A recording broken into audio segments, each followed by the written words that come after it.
नमस्कार सभी को। SSC protest 2025। अभी आपने देखा कि दिल्ली के रामलीला मैदान में जो बच्चे थे एसएससी के, जो अपने हक की लड़ाई लड़ रहे थे, जो अपने सपनों को साकार करने की जो लड़ाई लड़ रहे थे, उसमें दिल्ली पुलिस ने कहीं न कहीं बीच में आके वो जो प्रोटेस्ट था, उसको वहाँ से स्थगित कर दिया गया और वहाँ से हटा दिया गया। और हटाया भी इस तरीके से, बिल्कुल ब्रूटल तरीके से उनको मारा गया, पीटा गया और जो बच्चे थे, उनको मंच से खींच-खींच के नीचे गिरा गया।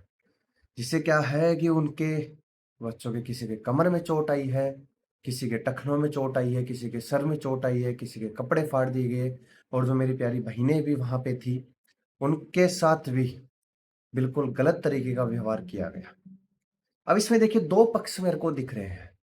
पहला पक्ष जो सरकार के समक्ष है और एक पक्ष है जो एसएससी डिपार्टमेंट है, उसके साथ जाता है और दूसरा पक्ष जाता है आपके जो प्यारे-प्यारे टीचर्स हैं, उनके खिलाफ।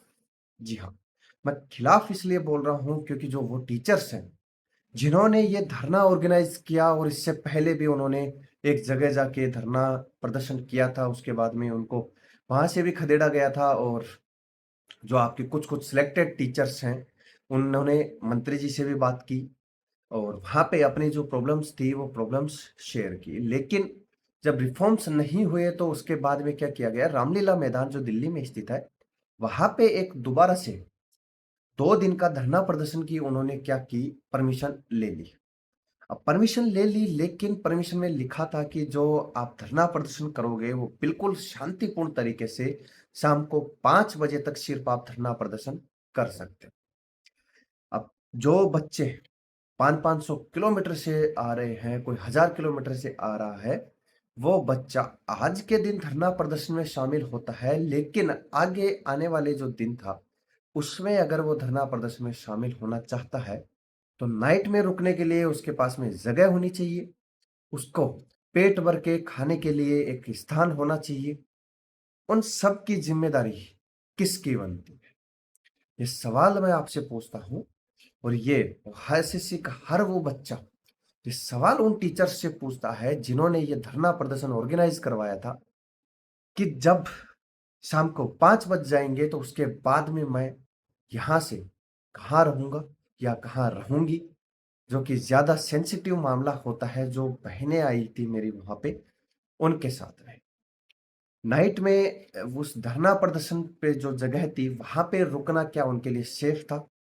या उनके लिए जो एक टाइम लिमिट निर्धारित करी गई थी, उस टाइम लिमिट से ऊपर जाने के बाद में उनके साथ में क्या सलूक किया जाएगा? क्या वो सब चीज़ें उन बच्चों को उन टीचर्स के द्वारा बताई गई थी?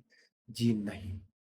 आज वही टीचर्स सब अपने-अपने बिलों में जाके छुप गए हैं। SSC reforms, SSC reforms, SSC reforms से कर के उन्होंने बच्चों की हमदर्दी तो ज़ाहिर कर ली, हमदर्दी तो उन्होंने सबने ले ली, लेकिन अब जब उन बच्चों के हक में लड़ाई लड़ने का समय आया है, तो सारे टीचर्स अपने-अपने बिलों में जाके घुस गए। क्या ये सही चीज़ है?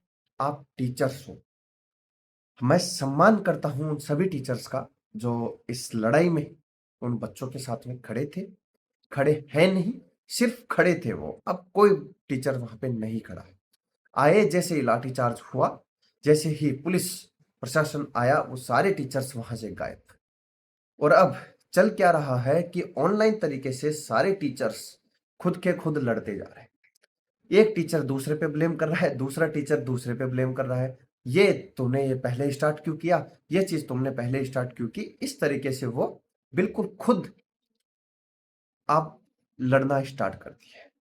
लड़ाई के पीछे का छोटा-सा कारण मैं आपको बता देता हूँ कि सबसे बड़ा जो लड़ाई के पीछे का कारण है, वो है बच्चों को हमदर्दी से प्रेरित करना और अपने जो इंस्टीट्यूट है या अपना जो चैनल है या अपना जो कंटेंट है, उस कंटेंट को बेचना। 101% यही उनका इंटेंशन है। हालाँकि वो नामी टीचर्स हैं, बहुत अच्छा पढ़ाते भी हैं, लेकिन यहाँ पे आके उन्होंने जो अपनी दिखाई है, वो अनएक्सपेक्टेड है। अब दूसरा पक्ष है एसएससी जो बोर्ड है और जो अपना प्रशासन है और जो अपना सरकार है, उनके समक्ष ये है कि जब बच्चे इतना सब चीज़ें कर रहे हैं, तो क्या इस एसएससी में रिफ़ॉर्म्स करना आपके लिए बड़ी भारी चीज़ है? जी नहीं। एसएससी में रिफ़ॉर्म करना कोई बड़ी भारी चीज़ नहीं है। अगर सरकार चाहे, एसएससी कमीशन चाहे या एसएससी के जो चेयरमैन साहब हैं वो चाहे, तो 1 मिनट में जो बच्चों की प्रॉब्लम्स हैं, वो प्रॉब्लम्स सॉल्व की जा सकती है। तो ये 2 पक्ष थे और मैं आपसे यही आशा करता हूँ और सभी बच्चों से यह विनती करता हूँ, जो मेरे भाई-बहन हैं और ख़ास तौर से जो बहनें हैं, अपने तैयारी पे ध्यान दीजिए। रिफ़ॉर्म्स आपने अपना जो काम था वो कर दिया।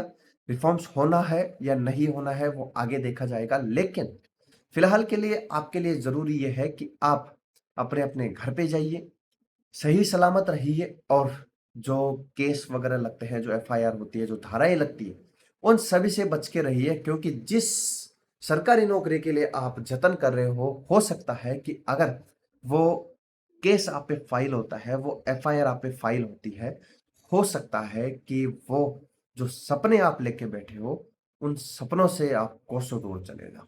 विनती यही है, अपने-अपने घर जाइए और थोड़ा-सा सुरक्षित रहिए और वापिस से ये जो ट्रॉमा है इससे बाहर निकलिए और वापिस से अपना जो पढ़ाई है उसमें ज़ोरों-शोरों से लग जाइए। धन्यवाद।